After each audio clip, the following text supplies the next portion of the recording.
Hello दोस्तों, कैसे हैं आप सभी। आशा करता हूं सभी अच्छे होंगे। जैसा कि हम सभी जानते हैं कि इंडियन एयरफोर्स इंडियन आर्मी का एक अंग है और इंडियन एयरफोर्स का काम युद्ध के दौरान भारतीय हवाई क्षेत्र को सुरक्षित करना है। इंडियन एयरफोर्स को अपने काम को पूरा करने के लिए लड़ाकू विमान और विमानों के उपकरणों की आवश्यकता होती है। ऐसे में कई लड़ाकू विमान एयरफोर्स को बैकअप में मजबूती और स्थिरता प्रदान करते हैं। तो आइए हम इंडियन एयरफोर्स के ऐसे ही 10 लड़ाकू हेलीकॉप्टर्स के बारे में जानते हैं जिनसे दुश्मन देश थर थर कांपते हैं।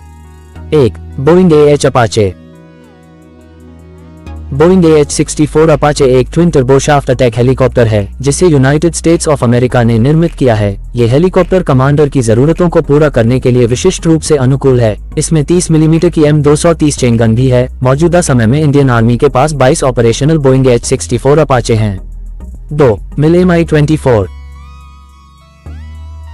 रूस के मिल मास्को हेलीकॉप्टर प्लांट द्वारा निर्मित मिल Mi-24 एक अटैक हेलीकॉप्टर है जिसमें 8 पैसेंजर्स की जगह है। इसका उपयोग दुनिया भर के देशों द्वारा किया जाता है और रूस सहित 49 देश साल 1972 से इसका संचालन कर रहे हैं। भारतीय सेना के पास वर्तमान में 15 ऑपरेशनल मिल Mi-24 हैं। इसकी अधिकतम क्रूज स्पीड 310 किलोमीटर प्रति घंटा है। 3. HAL रुद्र।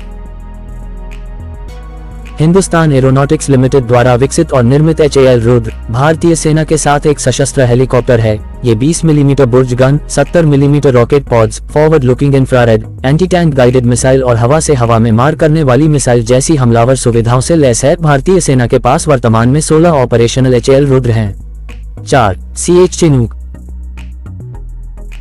CH-47 चिनूक एक उन्नत बहुमिशन हेलीकॉप्टर है जो युद्ध और मानवीय मिशनों के पूरे स्पेक्ट्रम में रणनीतिक एयरलिफ्ट क्षमता प्रदान करता है। इसको अमेरिकन एरोस्पेस कंपनी बोइंग ने बनाया है। इसमें लगभग 10,886 किलोग्राम का लोड है और ये 33 से 55 सैनिकों को ले जा सकता है। भारतीय सेना के पास फिलहाल 15 चिनूक CH-47 ऑपरेशनल हैं। 5. मिल Mi-26। उत्तरी भारत के पहाड़ों में संचालन के लिए Mi-26 हैवी लिफ्ट हेलीकॉप्टर का इस्तेमाल किया जाता है। रूसी मूल का मिल निर्मित ट्विन इंजन टर्बोशाफ्ट एक सैन्य भारी भरकम हेलीकॉप्टर है जिसमें 70 लड़ाकू सैनिकों या 20,000 किलोग्राम पेलोड की वहन क्षमता है। भारतीय सेना के पास फिलहाल 3 मिल Mi-26 विमान हैं। 6. HAL light combat helicopter. Hindustan aeronautics limited द्वारा डिजाइन और निर्मित HAL लाइट कॉम्बैट हेलीकॉप्टर भारतीय वायुसेना द्वारा उपयोग किया जाने वाला एक मल्टी रोल अटैक हेलीकॉप्टर है। इसकी उड़ान की सीमा सभी हमलावर हेलीकॉप्टरों में सबसे ऊंची है। 1999 में कारगिल युद्ध के दौरान HAL LCH का सबसे ज्यादा इस्तेमाल किया गया था। भारत में वर्तमान में 2 परिचालन HAL LCH हैं। 7. HAL ध्रुव।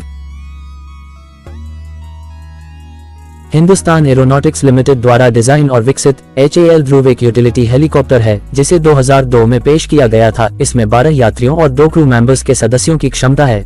इसके एवियोनिक्स में RWS-300 रडार वार्निंग सिस्टम या LWS-310 laser warning system, MO-300 missile दृष्टिकोण वार्निंग सिस्टम, साब आइडर्स 3 सेल्फ प्रोटेक्शन सूट और ECM डिस्पेंसर शामिल हैं। भारतीय सेना के पास फिलहाल 123 HAL ध्रुव विमान हैं।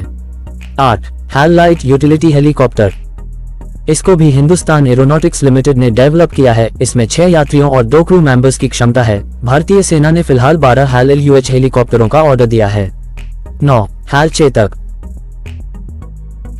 HAL चेतक का निर्माण फ्रेंच एरोस्पेस कंपनी एरोस्पेटियल और हिंदुस्तान एरोस्पेस लिमिटेड के बीच एक लाइसेंस समझौते के तहत किया गया था। ये हेलीकॉप्टर आने जाने, कार्गो, सामग्री परिवहन, हताहत निकासी, खोज और बचाव, हवाई सर्वेक्षण और गश्त, आपातकालीन चिकित्सा सेवा, ऑफशोर ऑपरेशन और अंडरस्लैंड ऑपरेशन के लिए उपयुक्त है। 10. HAL चीता। फ्रेंच एरोस्पेस कंपनी एरोस्पातियल और हिंदुस्तान एरोस्पेस लिमिटेड द्वारा डिजाइन किया गया चीता हेलीकॉप्टर एक हाई परफॉर्मेंस हेलीकॉप्टर है जिसे वजन की एक विस्तृत रेंज, गुरुत्वाकर्षण के केंद्र और ऊंचाई की स्थिति में संचालन के लिए डिजाइन किया गया है। ये हेलीकॉप्टरों की सभी कैटेगरी के बीच ऊंची ऊंचाई पर उड़ान भरने में विश्व रिकॉर्ड रखता है। भारतीय सेना के पास वर्तमान में 17 HAL चीता हैं। तो दोस्तों, यह है इंडियन एयरफोर्स में शामिल वो टॉप 10 हेलीकॉप्टर जो दुश्मनों की बैंड बजाने में माहिर हैं। दोस्त, ऐसे ही दुनिया के टॉप 10 वीडियो देखने के लिए हमारे चैनल को सब्सक्राइब करें और लेटेस्ट वीडियो अपडेट के लिए बेल आइकॉन को दबाएं। धन्यवाद।